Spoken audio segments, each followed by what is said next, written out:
नमस्कार दोस्तों, आप देख रहे हैं द मानस वॉइस और आज का विषय बेहद ही संवेदनशील है। आज 12 मई को भारत पाकिस्तान के बीच एक बहुत ही महत्वपूर्ण मीटिंग होने जा रही है, या यूँ कह लीजिए कि ये मीटिंग शुरू भी हो चुकी है। 12 मई 12 बजे से शुरू होनी थी और अभी 12:26 हो रहा है, तो निश्चित रूप से ये मीटिंग शुरू हो गई होगी, जिसमें सीज़ फायर और कूटनीतिक शर्तों पर चर्चा की जाएगी। लेकिन देशवासियों के मन में एक डर है। डर क्या है? इतिहास का डर, क्योंकि इतिहास यही कहता है कि भारत जंग तो जीत जाता है लेकिन टेबल पर जंग हार जाता है। मैं आपको अपने इस वीडियो में कुछ चीज़ें बताऊंगा। 1948 में भारतीय सेना कश्मीर में तेज़ी से बढ़ रही थी। हमारे 47 में हम आज़ाद हुए और 48 में भारतीय सेना कश्मीर में तेज़ी से बढ़ रही थी। बारामूला, अनंतनाग और बाकी के इलाके हमने छुड़ा लिए थे। बस कुछ दिन और रुक जाते तो पीओके आज भारत का हिस्सा होता, लेकिन तभी नेहरू जी यूएन चले गए और वो जीत अधूरी रह गई, जो हमें आज भी चुभती है। नेहरू जी ने कहा था कि घास का तिनका भी वहाँ नहीं उगता।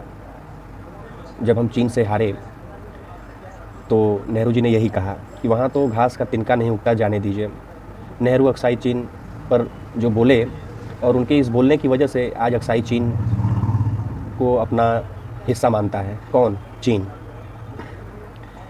साथियों, फिर उसके बाद ताशकंद और शास्त्री जी की रहस्यमयी मौत, 1965 की लड़ाई की बात करते हैं।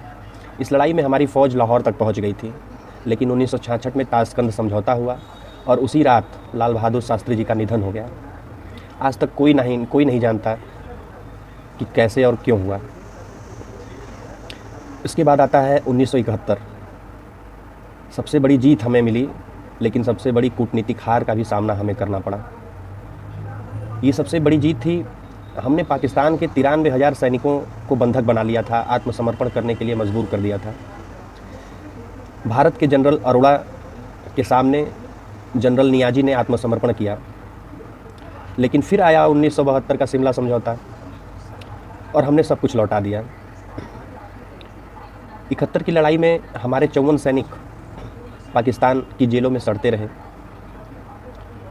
और हमने 93,000 पाकिस्तानी सैनिकों को ऐसे ही छोड़ दिया। तो अब आप बताइए, हमारे दर्शक बताएं कि जीत आखिर किसकी हुई? 1960 का सिंधु जल समझौता, भारत से निकलने वाली नदियों का 80% पानी पाकिस्तान को दे दिया गया। इसका मतलब ये है कि 5 हिस्से थे सिंधु जल के, जिसमें से कि 4 हिस्से पाकिस्तान को दे दिए गए और 1 हिस्सा भारत ने अपने पास रखा। हमारे खुद के किसान प्यासी ज़मीन पर तड़पते रहे। यह समझौता किस दबाव में हुआ? अमेरिका के? विश्व बैंक के? इसका कोई जवाब नहीं है। 1954 में तिब्बत और चीन की नीति क्या रही? तिब्बत एक स्वतंत्र राष्ट्र था, हमने उसे चीन का हिस्सा मान लिया। दलाई लामा आज भी निर्वासित जीवन जी रहे हैं और चीन हर दिन हमारे बॉर्डर पर आंख दिखाता है। चीन से युद्ध और संसद में शर्मनाक बयान क्या दिया नेहरू जी ने?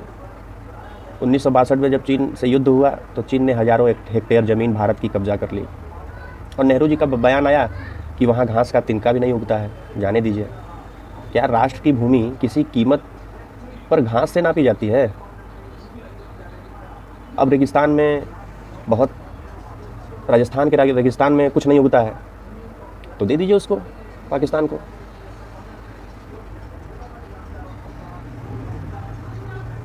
गुजरात के कच्छ में दलदली ज़मीन है, वहाँ कुछ नहीं उगता है, तो दे दीजिए पाकिस्तान को। भाई, ये कौन सी बात हुई? लेकिन अब जो आज का दिन है, ऐतिहासिक दिन है और नेतृत्व है हमारे यशस्वी प्रधानमंत्री, विश्व के सर्वमान्य नेता नरेंद्र मोदी जी के हाथों में। अब उस इतिहास से हमें सीखने का समय है। आज जब 12 मई को भारत पाकिस्तान की टेबल पर मीटिंग हो रही है तो देशवासी यही कह रहे हैं कि मोदी जी जंग जीत चुके हैं, लेकिन अब टेबल पर मत हारिएगा। अब वक्त है नीति को बदलने का, इतिहास से सीखने का। अब वक्त है दुश्मन को सौगात नहीं, जवाब देने का। भारत को चाहिए सम्मानजनक कूटनीति, जहां जीत के बाद भी सौदेबाजी नहीं, शर्तें हम तय करेंगे। अगर हमारे दर्शक मानते हैं भारत को अब टेबल पर नहीं हारना चाहिए, तो इस वीडियो को शेयर करिए और कमेंट में लिखिए, अब की बार नीति में विजय होनी चाहिए। जय हिंद, वंदे मातरम।